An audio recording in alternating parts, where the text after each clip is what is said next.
Postcards is made possible by the Minnesota Arts and Cultural Heritage Fund and the citizens of Minnesota. Additional support provided by Margaret A. Cargill Philanthropies, Mark and Margaret Yakel-Julien on behalf of Shalom Hill Farms, a retreat and conference center in a prairie setting near Windham, Minnesota, on the web at shalomhillfarm.org. Alexandria, Minnesota, a year-round destination with hundreds of lakes, trails, and attractions for memorable vacations and events. More information at explorealex.com. The Lake Region Arts Council's Arts Calendar, an arts and cultural heritage-funded digital calendar showcasing upcoming art events and opportunities for artists in West Central Minnesota, on the web at lrac4calendar.org.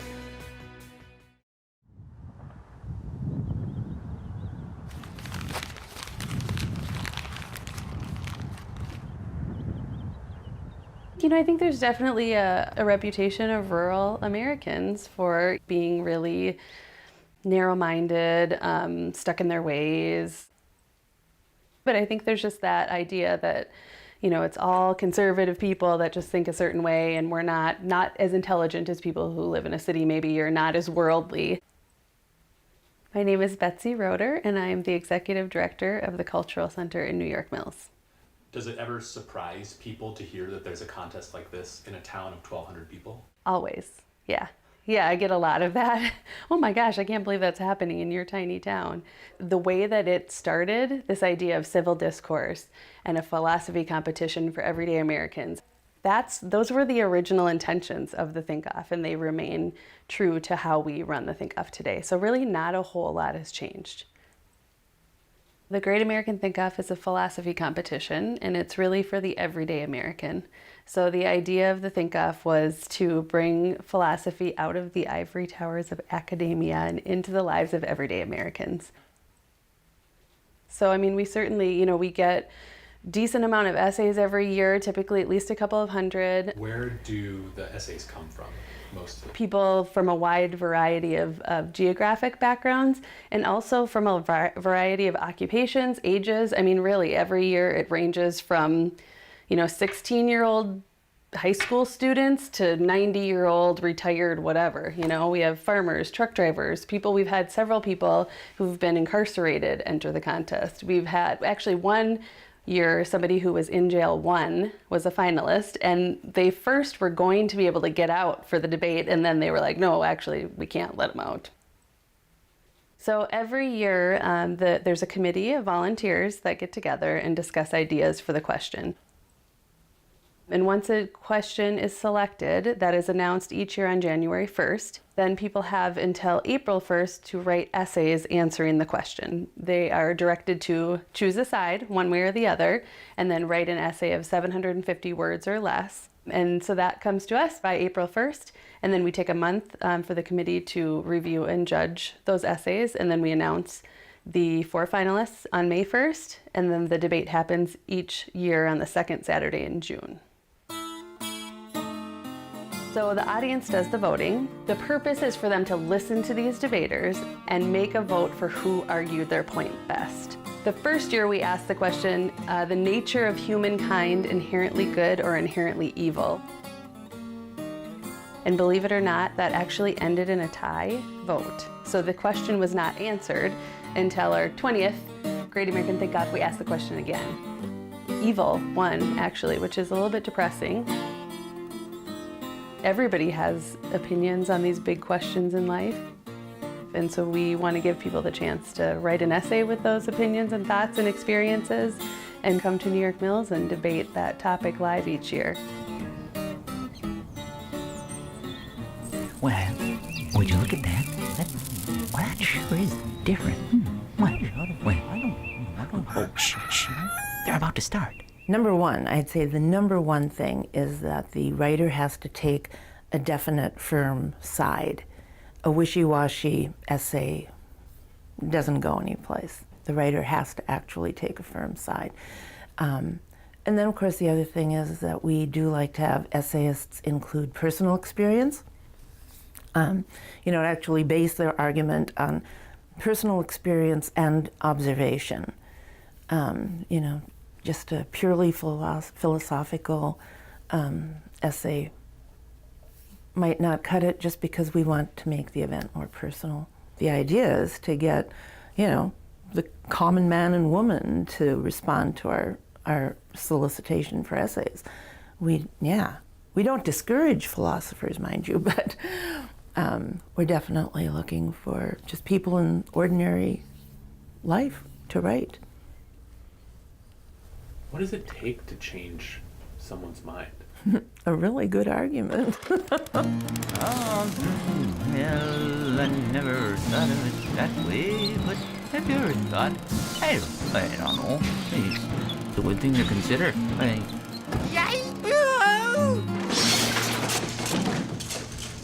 And the 2018 Great American Think-Off question is, which plays a larger role in shaping one's life, success or failure?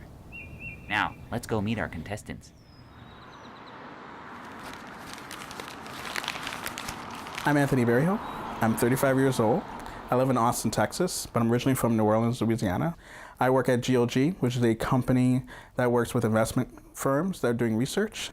So I work to create all of our corporate trainings for people who are just out of college to when they become managers. I actually came to debating because my high school, they required speech and debate as a mandatory class for all students. And my debate coach, after a practice debate, said to me that I needed to try for the team. And after I said no 8 times, talking about 8 times of failure, he finally convinced me to do a practice and actually do my first debate tournament at a national qualifying varsity tournament. And you still debate, right? Oh, no. I've coached debaters. There's no opportunities for people or adults who debate. There's debate in college, but it's not nearly as rigorous as in high school. And even at the end of college, there's maybe like a Toastmasters, which is like a speech competition, but there's no one-on-one, evidence-heavy, research-heavy philosophical debate. And to be honest, like philosophical debate pretty much ends at the end of your high school career. I mean, my background was a very tough background. So I lived in the lower 9th Ward in New Orleans, super high prison rates, very low dropout rates, and just very difficult for people in general, especially for urban Black males.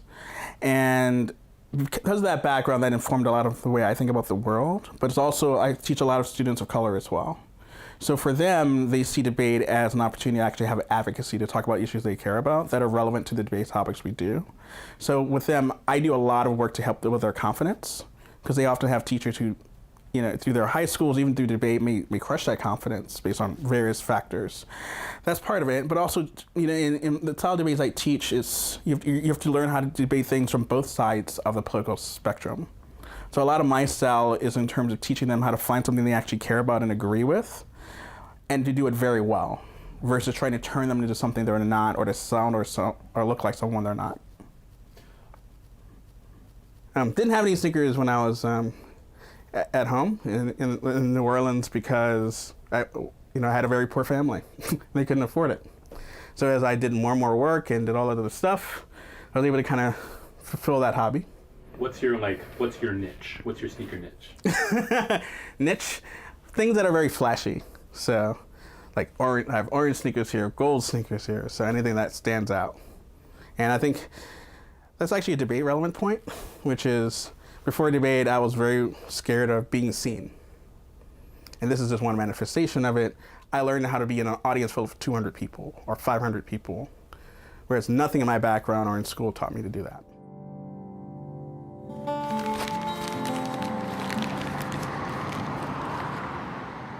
My name is Rudy San Miguel. I am 43. I'm from New Orleans, Louisiana.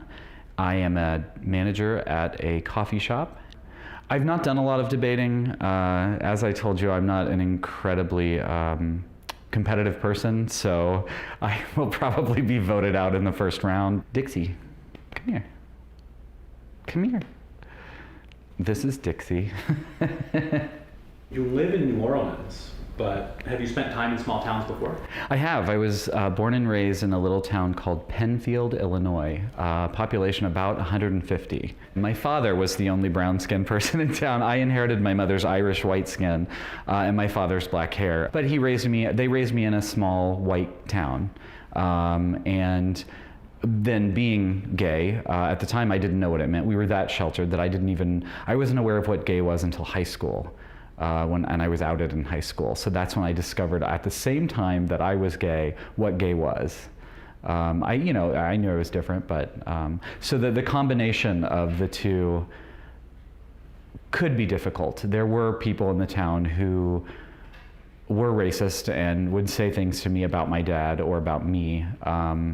But yeah, the race thing didn't play as big a part of my life as the gay thing did. Yeah. I'd always been a writer since I was a child. I'd always been writing, regardless of what path my career and life took me. I'd always been a writer. Quite frankly, I entered this because my wonderful partner is trying to get me to stop doing 1,000 jobs and focus on writing. And so I thought I would do that, and I got online and began researching ways to earn money writing and to sort of flesh out my resume as a writer, and this was something I came across. And it seemed like it would be exciting and interesting, and the question was perfect for the place I'm at in my life. So it fit very well.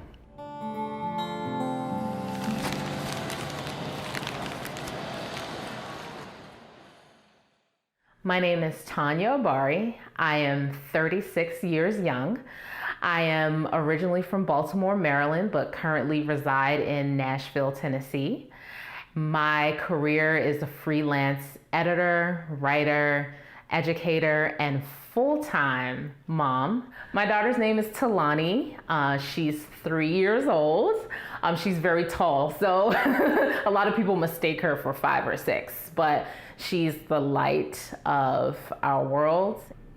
My husband and daughter will be joining me at this year's Think Off. We went back and forth about whether to bring her or not. We weighed the pros and cons, and I realized that she needs to be there because her seeing mom on stage, seeing mom speak about a topic that's relevant and just important, that's going to shape her idea of what it is to be a woman, what it is to be on stage, what it is to think. I'm a first generation college graduate, and so I didn't have maybe the examples that I wanted and that I felt like I needed at the time, and I just want my daughter to have a good example for me.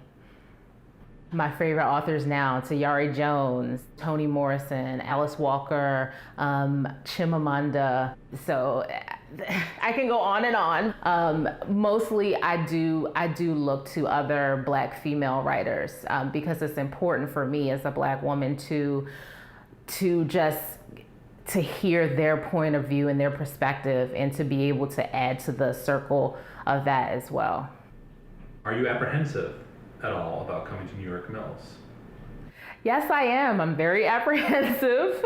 If I could be candid, I am nervous about the culture and setup of the city. I've only lived in big cities in my entire life, and I've never spent significant time in a rural area. So this will be a first time for me, and I'm excited. I'm anticipating the trip so that I can put all of my knowledge that I've learned on paper to practice, and also to see how New York Mills reflects a little bit of Tanya Obari.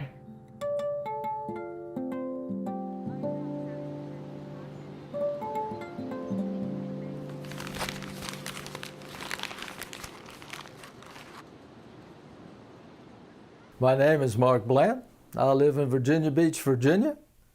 I'm 69 years old, and I am a retired German teacher from the Virginia Beach schools. I was a total of about 40 years of teaching. I'm a retired instructor for Embry-Riddle Aeronautical University, where I taught humanity courses, mostly courses on values and ethics, and courses on Western civilization, and English and Introduction to Psychology courses as well. What's interesting about the Great American Think Off is you can, in most cases, take both sides. I belong to the Virginia Beach Writers Group, and one of the things that we do is we try to enter tournaments or writing contests. I usually write an essay on both sides, and then I'll present it to the writers group and decide which one they like the best, which one they think would be the best for the contest. And I usually go with that one. Well, I'll tell you what I like about it more than anything else is that you never stop learning chess. Never. You could play chess for the rest of your life and you still learn something. Even if you're the world champion, it's the same thing. And what do you like about that? I guess because it's a challenge, because you cannot ever master it totally. Maybe that's it. Maybe it's the idea that I want to master it totally, and you know it, even though you know you can't. When you play young people, they're more likely to be impulsive, and in fact, a lot of times you can simply sit back, wait for the young person to make an impulsive move. They make an impulsive move, and that's it. The game's over. Life becomes a lot like a chess game. In the early part of your life, you're still struggling. You're trying to get somewhere. You're trying to make a plan. You don't have it yet. It hadn't come to you yet. In the middle part of your life, let's say from 30 to 45, you have a plan. You know what you want to do with your life, but you're not there yet. And in the latter part of your life, of course, you're searching for your final answers. Your end game will come. Everybody understands mortality a whole lot better when they're 70 years old than when they are when they're 18. And what did you argue? I argued success. And I argued success because My side is failure. I believe that failure shapes one's life more than success. I argued that success defines and shapes who you are more than failure. My position is that failure does a better job of shaping one's life than success. Camera speed. Camera speed, sound. Great American Think-Off, scene 1, take 3, action.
The Cultural Center was founded by John Davis in 1990.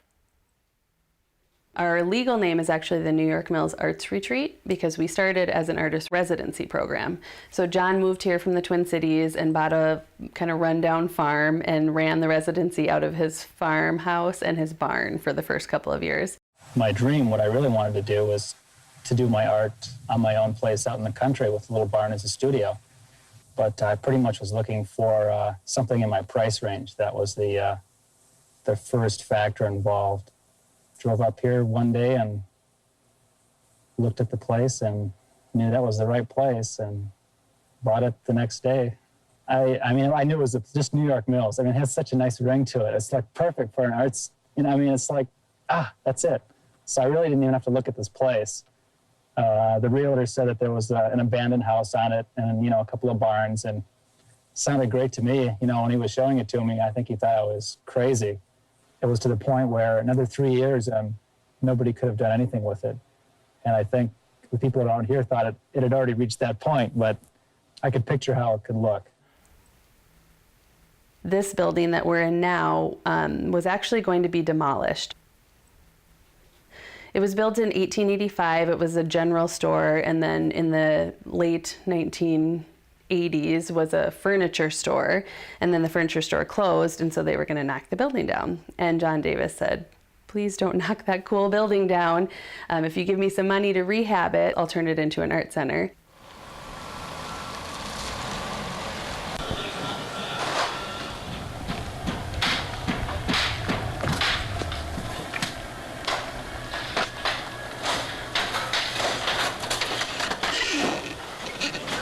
Anything you want to be, you can be. And this is an example of that. So with that note, I'll cut the ribbon for the day. In other words, it's something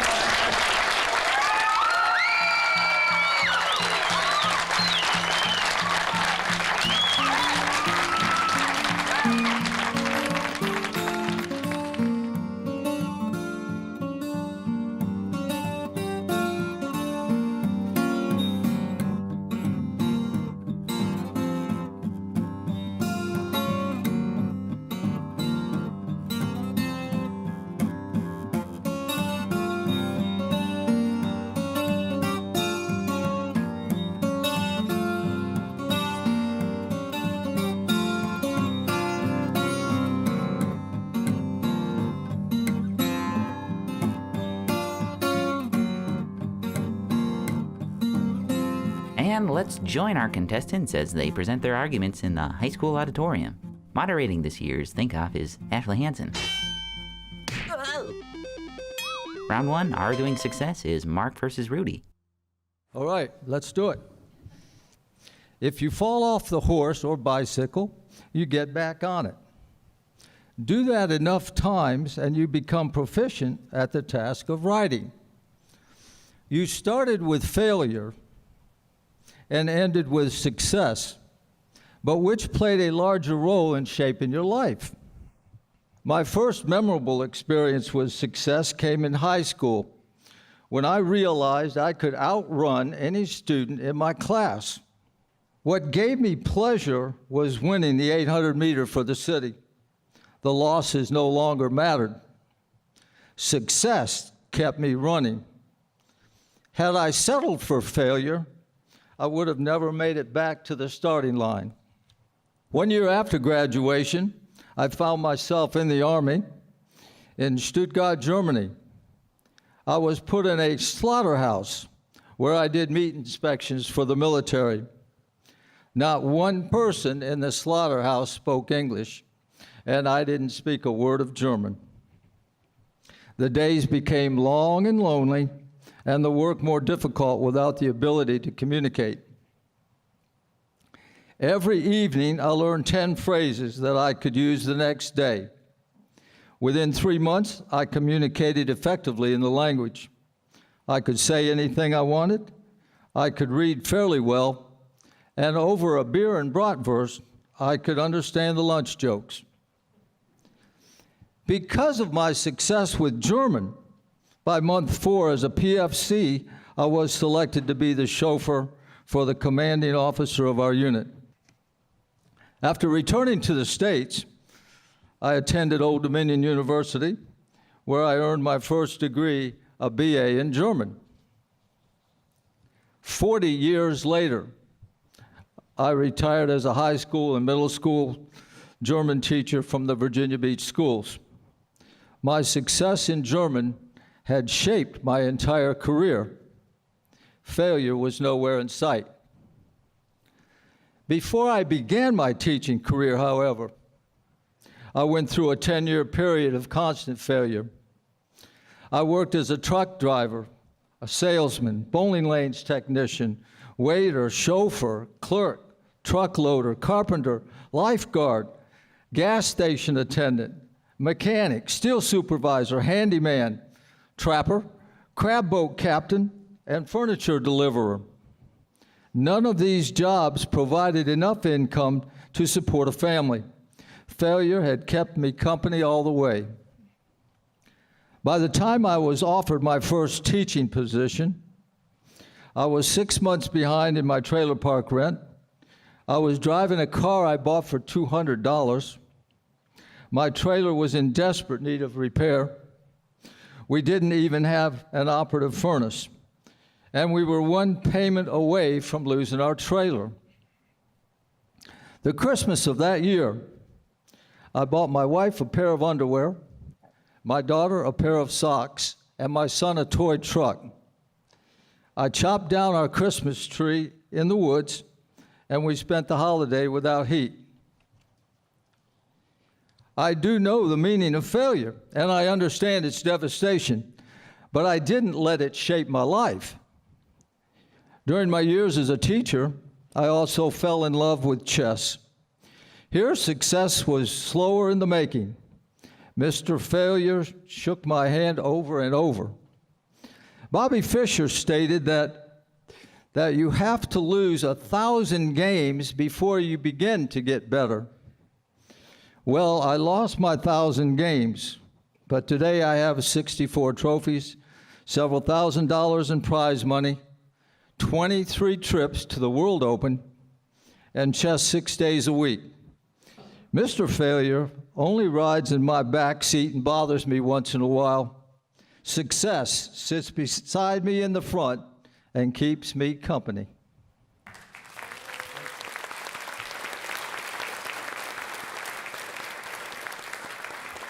Thank you, Mark. We will now hear Rudy's essay. The automatic doors at Winn-Dixie shuddered open as I tightened my grip on the plastic bag full of coins. A frail man with watery eyes and a "Hello, I'm Roger" name badge pointed me toward a machine that would take my change and turn it into roughly 85% its value in cash. At 41, I possessed 2 master's degrees, $12 in my bank account, and this bag, which I'd hoped would be enough for a loaf of bread, some peanut butter, and at least half a tank of gas. As I poured the change into the bowels of the hunkering machine, I thought of a favorite quote from Mary Pickford, in which she assured us that each day is a new chance for success. The quote ends, "This thing we call failure is not the falling down, but the staying down." Despite being virtually unable to secure a job in any field remotely related to any degree I've earned, I've managed to squeak by on meager tips from miserable food service jobs and hobble out some semblance of a life with the additional assistance of good friends and family, a patient partner, and great beer. For more than 2 decades, I've been floating in endless, choppy waters that will one day drown me. But I hold on, waiting for the right ship to pass. As Pickford suggests, I get up. As a dreamer and someone who firmly holds that everything must happen for a reason, I believe all experiences we have in a day are successes, even negative ones, for they shape us and determine our next step. As a child, when I would fail at something, my father would always ask, "Did you learn anything?" We are shaped by all of these successes, regardless of whether we arrive at the change machine and are given more money than we had hoped for, or the bag filled with coins splits open and all the coins fall down the drain. In the end, the success is in getting more money or learning to use a stronger bag next time. What then is failure? I'm reminded of another quote that goes something like, "God never gives you more than you can handle unless you die of something." Success is getting out of bed this morning and finding moments in life that will give us the strength to get out of bed tomorrow morning. Success isn't always tangible and can't be quantified. Instead, it's like matter existing all around us. When there is no more success to be had, we stop getting up. I believe failure is that moment when our successes become too few and inconsequential that we, as Pickford suggests, stop getting up. Failure is, quite frankly, death. How death greets us can be at our own hands, at the hands of another, or most likely by the hands of time, nature, or for some, a higher power giving us more than we can handle. Failure does not exist outside of death, therefore we can't be shaped by it. It is our successes, our every experience, and our reaction to those experiences that determine who we are and how we interact with others and the world around us. Our successes determine if we get back up. Failure is never getting up again. And now we're back with round 2, the failure bracket. Tanya versus Anthony. If I never failed at things I once wanted to achieve, I know I would be the most unhappy person in the world. I've been a personal failure many times. Harvard has rejected me 3 different times for college admission. McKinsey put the rejected stamp on my application when I applied for a job. And the number of failures at getting a date is nearing the thousands. But in all of those cases, failure truly tested my desire for what I thought I wanted out of life. I applied to Harvard because my dad told me that it has the best brand name. I blindly filled out the college application form with little thought about the culture, curriculum, student life, and most of all, the weather. I applied to McKinsey because I was told in graduate school that it was the best place to work. But I didn't factor in the long hours, the drain of travel, or if I'd actually enjoyed doing Excel 70 to 100 hours a week. And finally, I can't count on the number of times I've asked a woman out on a date strictly based on her looks or my guy friends' peer pressure.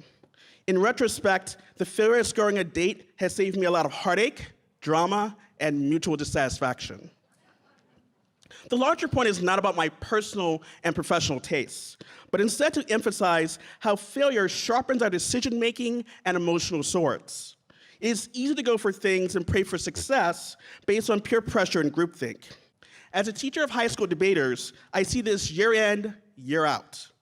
Students are told what to value, love, and strive for by their peers and their parents. But when I ask them why they want these things, the common answer is some version of, because I want to be the best. Everyone else says I need to do it, but little true desire. Edison famously viewed his thousands of failures at creating a functional light bulb as part of his education. Einstein was able to reject and failure in school because he was an out-of-the-box thinker. And finally, if you look at the backgrounds of any of the sharks on Shark Tank, their roads to multi-millions were no picnic either. But in all of these and other examples, failure, when viewed with the proper perspective, shapes one's life by building character and steering one toward more fruitful and important directions. Success is dangerous. It can create an illusion of invincibility. Crises can occur when success is knocking at your door because you don't know or you are already blissfully unaware that a big problem is brewing. Governments are especially vulnerable. As a Katrina survivor, I saw the pictures of my previous family home after it got hit with about 20 feet of water.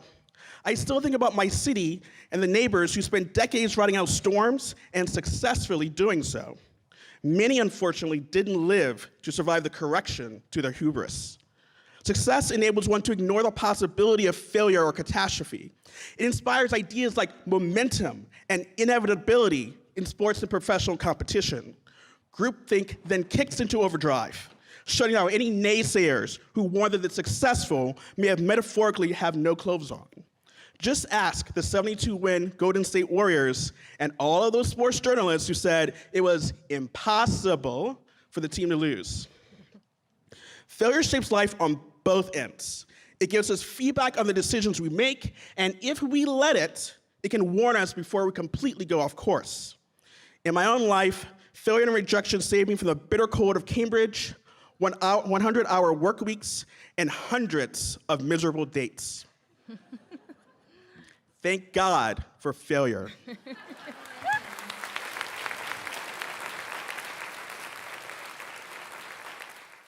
There are no secrets to success. It is the result of preparation, hard work, and learning from failure. Colin Powell.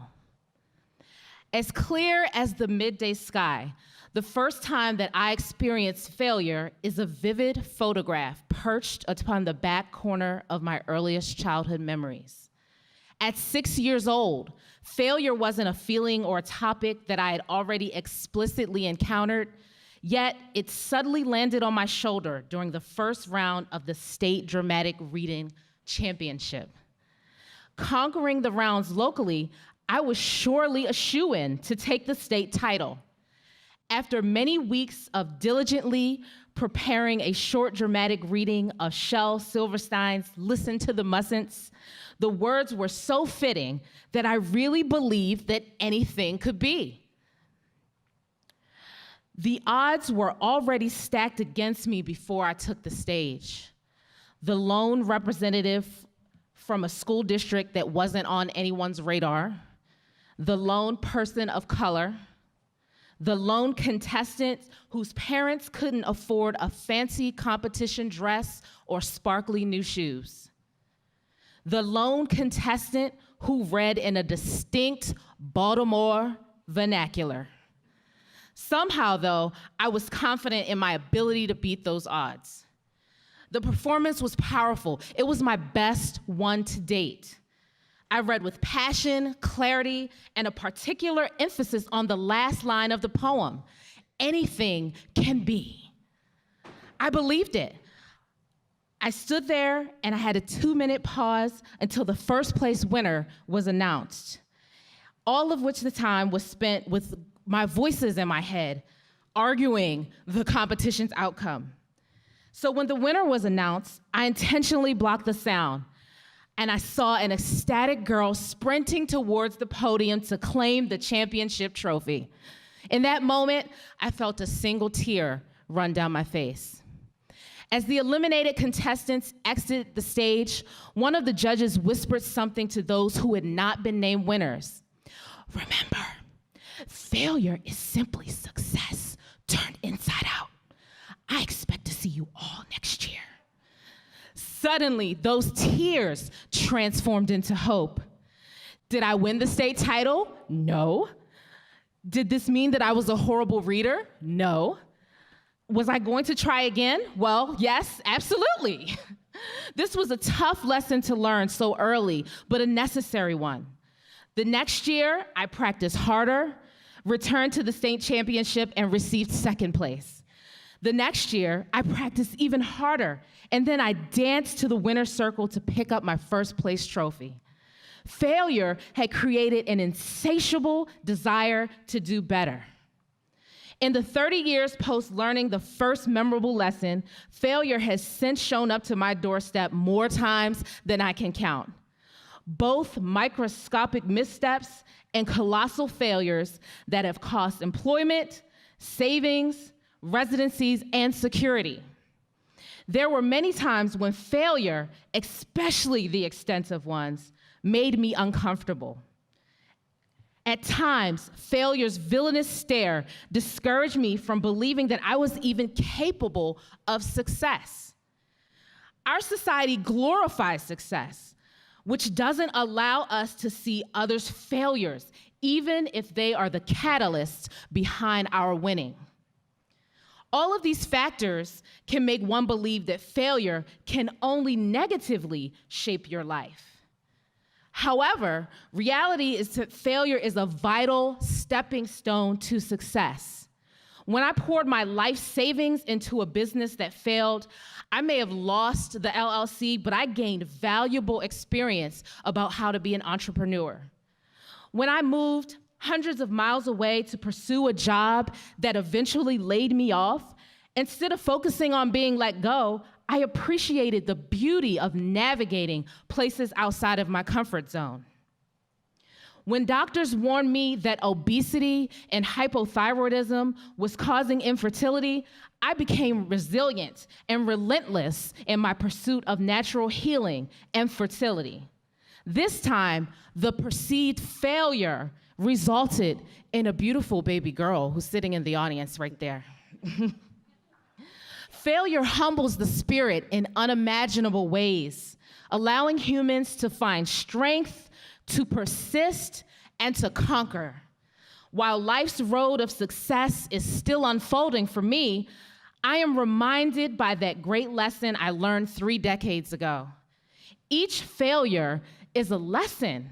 It's not a punishment. It is success turned inside out, and my life is infinitely better because of it. Thank you. Holy cow, audience. This is a tough one here.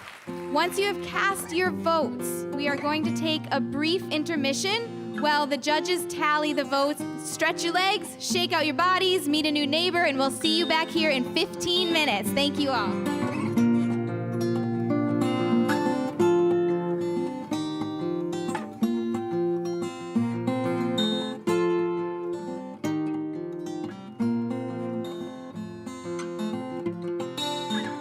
Arguing on the side of success, please give a round of applause to our winner, Mark Bland.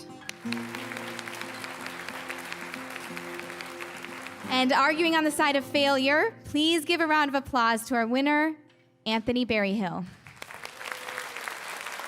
And the final round is here, folks.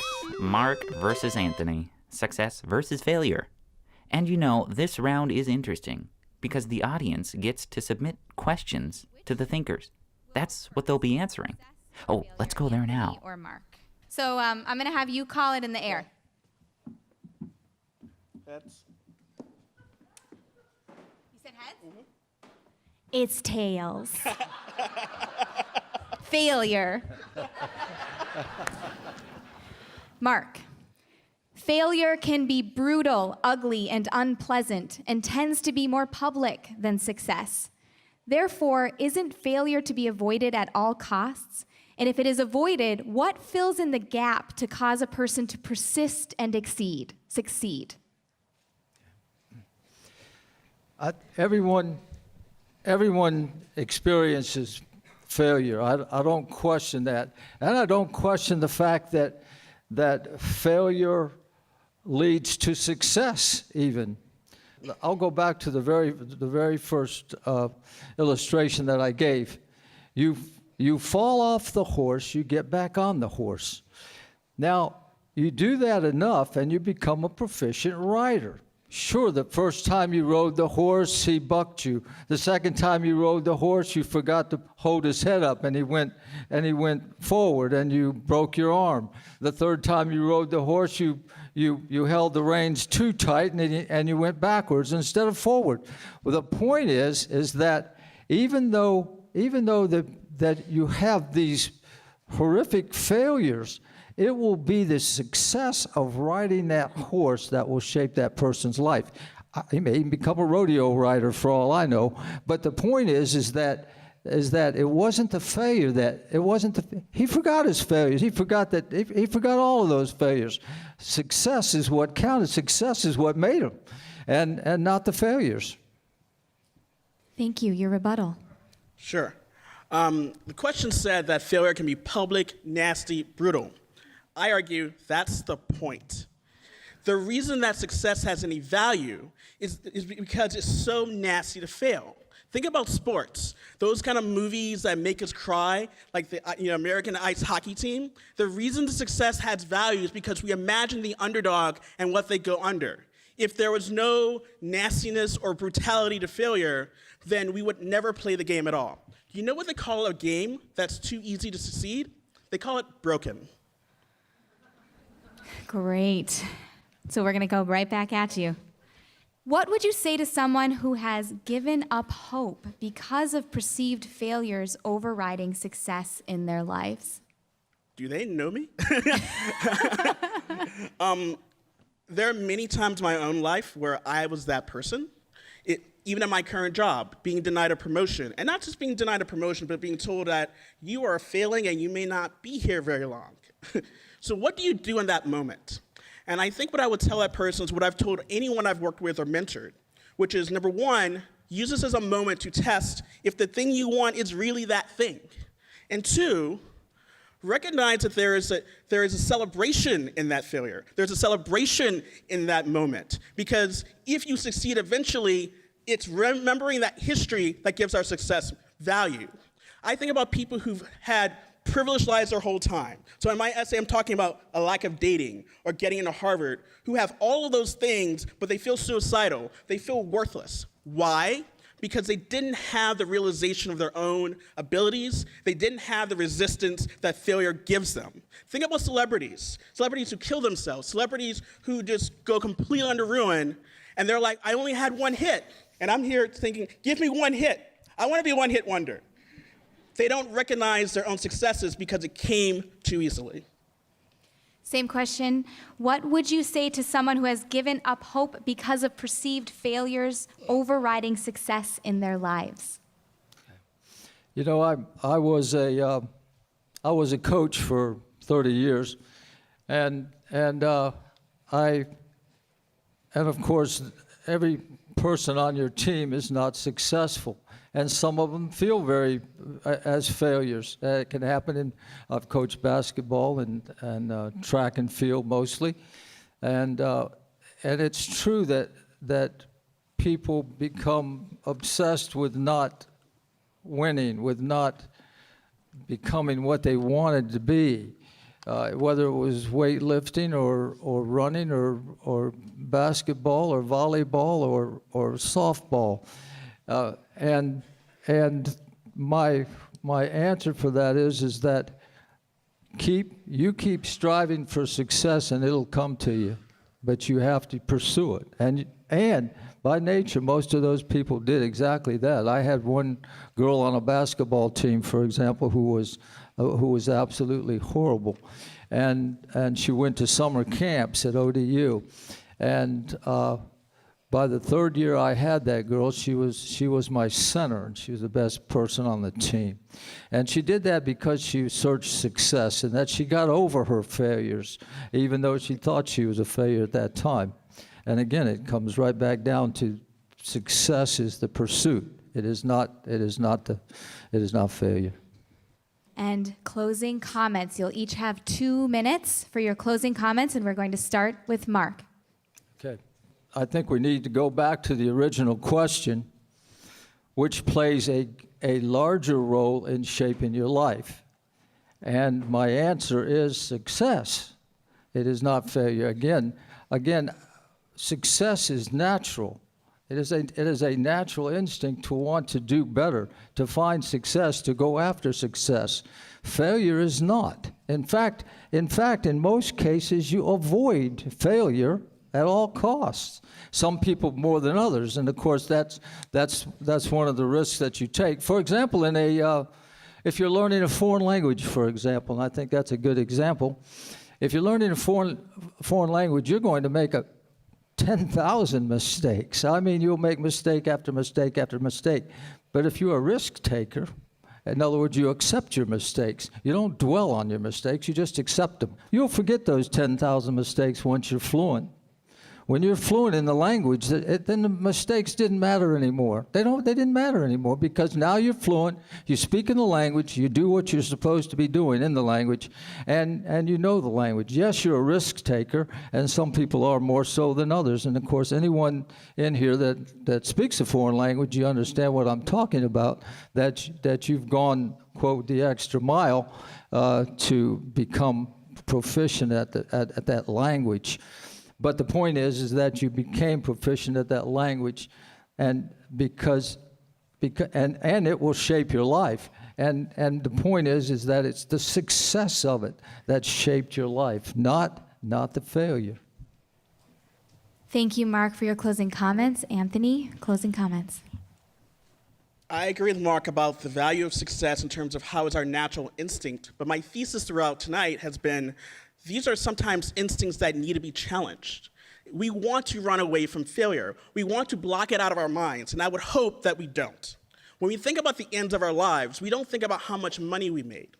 We don't think about, how cool was I in high school. We don't think about the things that came easy. If you've ever played a Nintendo game in the 1980s, you probably know what I'm talking about here. Games don't say game over anymore. That's a big problem. Why? Because it's no longer fun. Because you don't know what it's like to lose every 5 seconds. The value of our lives is in the challenges that we face and the ability to be the next person that we never thought we could be. If this topic was true, that success would play the larger role, right, then we would get participation trophies for every competition. We wouldn't have only 4 finalists on this stage, we'd have every single person on this stage. And the reason we don't do that is because we can't distinguish our lives. We can't make ourselves unique without the ability to recognize how failure can shape us. It can scare us, it can destroy us, or it can make our day. The freedom to choose where it directs you is how we define our lives, not just now, not just when we're happy, not just when we recognize a goal, but also at the end of our lives. When we see what we've accomplished, not just because they're accomplishments, but because what it took to get there. And that was the resistance and the pain and the brutality of failure, not success. Okay, audience, I sure would not want to be in your shoes, but it is now time to cast your vote using the ballots in the back of your program. So after having heard the arguments tonight, it is your turn to decide whether success or failure has a larger role in shaping one's life. It is up to you to decide which of these two debaters is America's greatest thinker. The suspense is almost too much to handle. So Boy Scouts, hey, can we have a round of applause for our Boy Scouts collecting all of the ballots? Thank you. Those Boy Scouts are something, aren't they? They've tallied up all the votes. Now, let's go back to the stage. Join us again on stage, Mark Bland, Rudy San Miguel, Tanya Abari, and Anthony Barry Hill. Woo!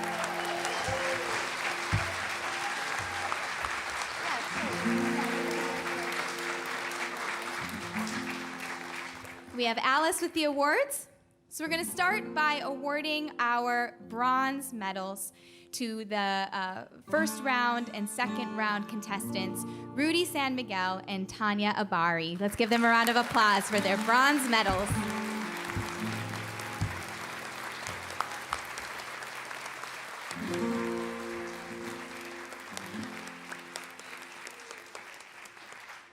So we're going to announce the gold medalist. Let's have a huge round of applause for the winner of this year's 2018 Great American Think-Off, Anthony Barry Hill. Woo! Failure wins. And a round of applause for Mark.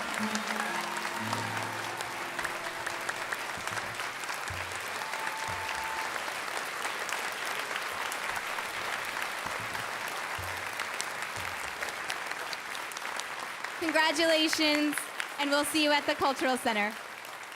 How do you feel? Oh, you know, Vince Lombardi said it the best way. Winning isn't everything. It's the only thing. So I don't like second place, period. But well, you got pretty far, man. You got all the way to the end. Yes. You got all the way to the final round. You put up a good fight. Not good enough. I feel fantastic. I had tons of fun. It was so much fun. You told me in New Orleans that you didn't think you were going to make it to the final round. No, I didn't. Yeah, and that's true. And you didn't. And I did not. That's absolutely true. Yeah. How do you think it went tonight? I think it went well. You know, we're all winners, and I think that's the important thing. This was a great experience for me, and I feel like I did hold my own against Anthony, but he came out the victor, and he was great, and he brought it home for the failure. But you're not disappointed that you didn't get to go to the final round?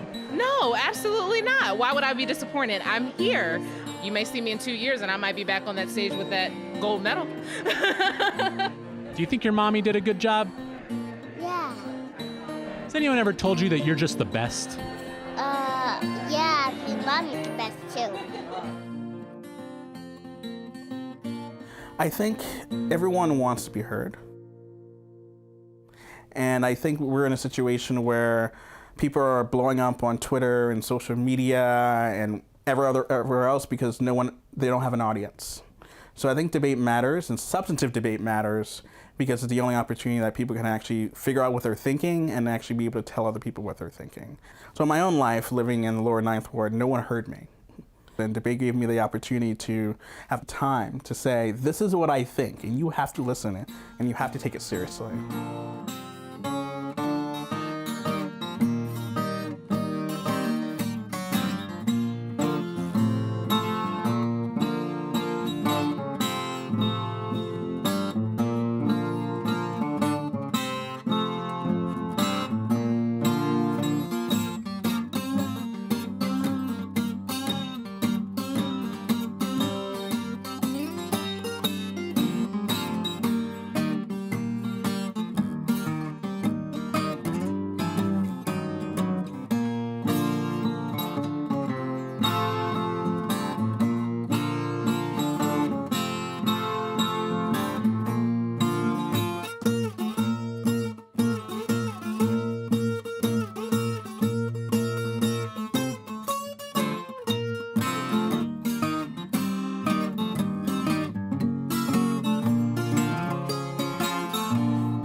out of winter. I don't.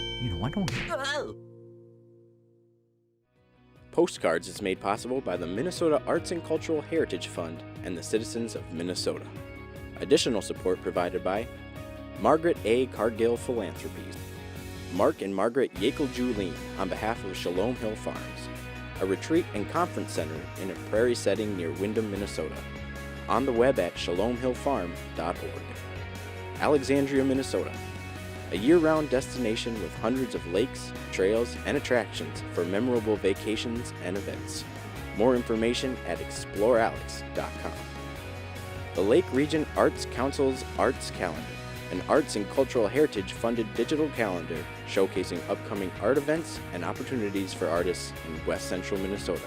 On the web at lrac4calendar.org.